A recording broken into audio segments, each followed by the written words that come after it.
Let's talk about what Shannon's story was all about and what it says about our government oversight. Senior political analyst Britt Hume is here tonight. Good evening, Britt. Hi, Brett.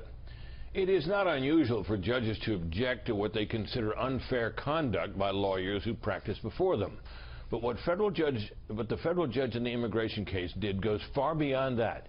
Judge Hainan found that the Department of Justice's repeated and intentional misrepresentations to the court were, quote, not worthy of any department whose name includes the word justice.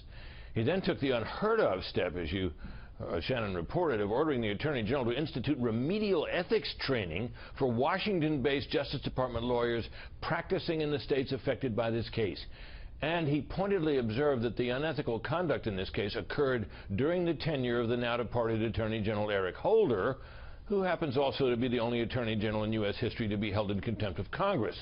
Holder, you may recall, was found to have withheld documents from Congress in an investigation of an ill-fated gun-running sting operated by the Justice Department. Holder's contempt case was referred to the U.S. Attorney for Washington, D.C., who under law has the, quote, duty to take the matter to a grand jury. But that prosecutor never did. After all, he worked for Eric Holder. It will now be up to Holder's successor, Loretta Lynch, to recognize that something is rotten in her department and to do something about it. We'll see, Brett. What about this? The department strongly disagrees with the order. That's all they said. Well, that's an interesting reaction, because the misconduct was basically admitted to the court finally by the Justice Department lawyers themselves.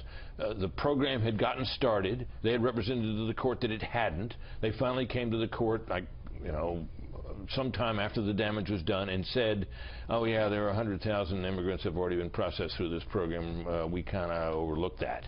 So they obviously can't be disputing that, so I guess they must be disputing the judge's language, but I guess they can appeal this order to start this ethics program, but one wonders whether it wouldn't be a better idea to just to have the ethics program. It certainly seems to be needed.